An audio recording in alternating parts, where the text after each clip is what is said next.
locker room I've seen have reached out on their own and in different ways to make sure that, he understands that this is a team that he can help and we want him to come help. Yeah, definitely I've sent some messages, been a little back and forth, just making sure he understands that, that we want him here and that, as I said before, I understand it's a business, but right now I guess it's who can recruit better. I don't know necessarily about what he's looking for when it comes to the numbers and long-term and all that, but I know that we want him here and hoping it all works out. Mutual, honestly mutual. That's the reason I say business, is knowing it's more than just somebody's feelings of wanting to be somewhere. So, understanding that will come into play, but feeling like it's mutual. Chris, this is the ultimate off-field example of the 14-point swing. And he's played it perfectly to set up the Cowboys against the Giants, because the Giants haven't given up. And at a minimum, I think the Giants want to force the Cowboys to pay more than they want to pay. If the Giants really don't want him, and it's hard to tell, it's a new regime, but it's still the same ownership. I'm surprised Beckham would even want to go back to the Giants, given that the ownership is still the same, and ownership wasn't thrilled with him when he was there. And Eli Manning, and there was friction between Beckham and Manning, he's still involved in the team. It may just be Beckham is playing one against the other to get the most he possibly can from Jerry Jones. But it's fascinating. The two primary contenders for OBJ are squaring off tomorrow. They're in the same division. They're fighting for the same positioning.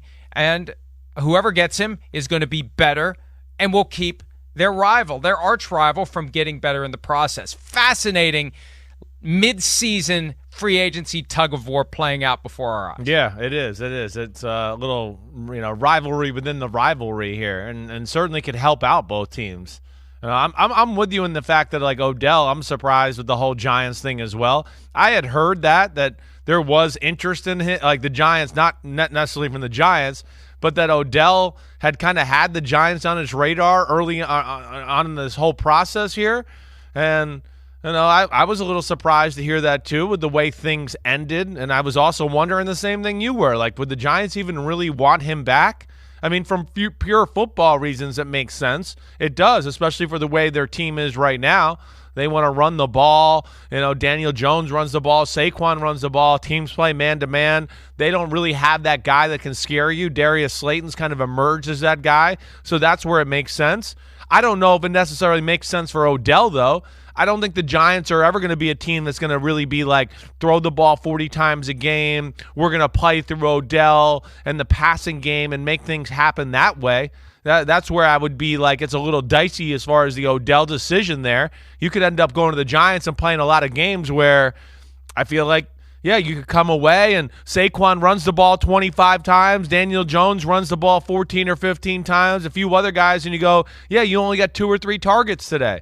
Dallas, I feel like there's a better opportunity for him to be on the field and get the ball on a more regular basis, especially with the way they're playing right now. So that's where I'm with you. I feel like it's kind of going that way. He's from that region of the country. We talked about that the other day. I'm just surprised that Buffalo has seemed to have escaped the conversation here, which I don't understand. But I understand Dallas wanting him, and I think there is a real need for him to get them over the top to make them a real Super Bowl football team.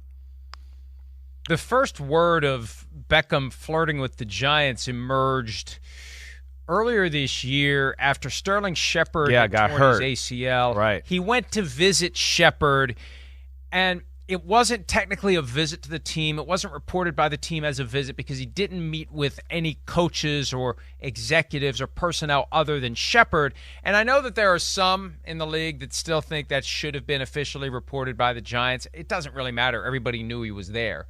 But the bottom line is he went back there. He was there, and he talks to Shepard. Shepard says, I talk to him every day. We don't talk about his decision too much. He knows we want him here. He would love to be here, but everything has to play out for that to happen. There's a whole bunch of intangibles that have to play out for him to be here. I understand that. This is a business, and his business has got to be right for him to do it. And Shepard was asked the question of, will the winner of the game tomorrow have an edge? I don't think it would hurt. To be honest with you, I don't think it would hurt. We'd be coming off a pretty big win, and it definitely wouldn't hurt. I can say that. And remember, week 1, Bills-Rams. He joked, whoever wins, that's who I'm signing with. He may be not joking going into this one. Cowboys-Giants. Whoever wins is the one that he's signing with. It's the sign. We always look for a sign when we can't make up our minds. Show me a sign. What better sign than the two contenders squaring off in an athletic competition and one winning and the other losing? There's your sign. I gotta see it. I gotta see it to believe it, really, as far as the Giants beating Dallas. I do. I have a hard time thinking that's gonna happen. When I just look at the matchup overall. I get into the question again is first off, the first matchup, we didn't even have Cooper Rush, right? You got Dak Prescott this time. Remember in the first matchup, the Giants got away with all those holding calls down the field. Remember that? That was kind of the theme of the game. Like, they're not going to call penalty on the Giants tonight? I remember sitting there and let alone there was people open a few times when they didn't hold where I was like, oh, man, if that was Dak Prescott, the Giants would have been screwed right there. Oh, my gosh, right? So that's where I get into it, and that's where I get into back to that Giants run game. Like, can the Giants run the ball on Dallas Cowboys? I don't think they're going to be able to. I think Dallas is going to crowd the line of scrimmage, and they're going to put the game into Daniel Jones' hands and go, can you in the passing game beat us? And that's, now the next, piece of this puzzle.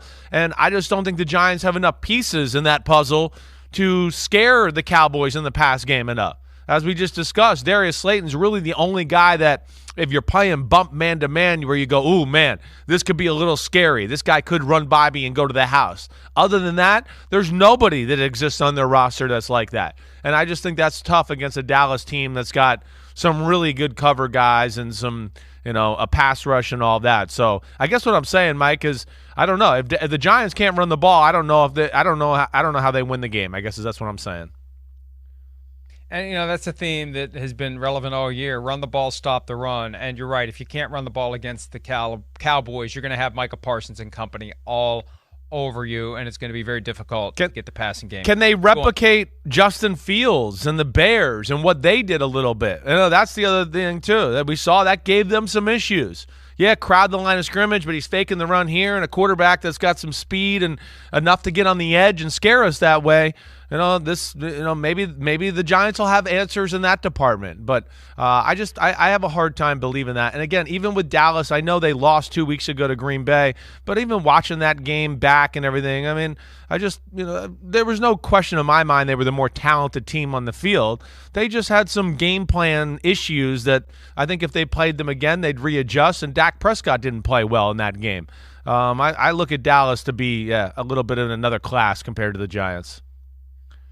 Well, thanks to the fact that we wasted about 13 minutes, and it wasn't wasted. It was time well spent talking about Thanksgiving. And about 15 minutes on each of the first two games, I have minimized the amount of time that we have allotted to talk about the last game of the day, and that was strategic on my part because I don't want to hear you talking about how the Patriots are going to kick the crap out of the Vikings. But you know what? There's an angle to this one that hasn't really gotten a lot of attention, and this is one of the realities of short week. Kevin O'Connell, the first-year coach of the Vikings, was drafted by Bill Belichick in the third round back in, what year was it? 2008. So that's something that a guy who Belichick once said put his name on the card. He's going to come here as one of the various backup quarterbacks to Tom Brady.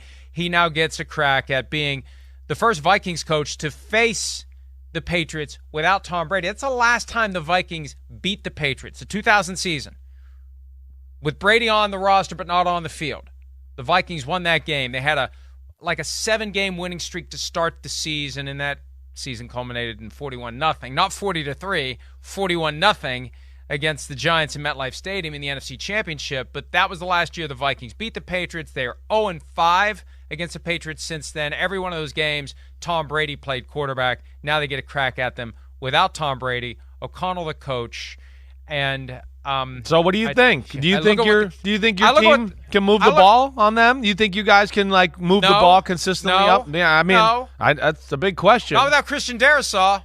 Yeah. Not without Christian Darrisaw. Right. You got Justin Jefferson saying yesterday we need to get the ball out more quickly, and it wasn't a criticism of Kirk Cousins. He's not that way. They need to get the ball out more quickly. Yeah. They need to get open fast enough for Kirk Cousins to spot a guy and get rid of it. I just don't think it's going to work. They're not going to be able to run the ball. They're not going to be able to pass the ball. And they're not going to hold the Patriots to 3 points. This is not the Jets' defense. The Vikings' defense has quietly been a major liability. They just can't stop anybody. No. And the thing that alarmed me the most, Chris, we talked about it, Jordan Hicks covering Tony Pollard, a play that was specifically installed for that game because they saw something on film. Yeah, the Ed the Donatell matchup. defense Right. has been bend but don't break, and on Sunday it was break and break some more, and I think it's going to break some more on Thursday night when Belichick and company take further advantage of the holes that they find in that scheme. And I just think it starts out tied. We'll see how long it stays tied, but I think it's going to be a long night for the Vikings. Well, it's certainly a tough matchup for them. I mean, we always discuss it's a matchup league, and the first thing you look at is the Minnesota defense. It hasn't been good. You guys have been pretty good at keeping teams out of the end zone. But the thing I worry about, and what we saw them struggle with last week, where it's a little different than like Buffalo, where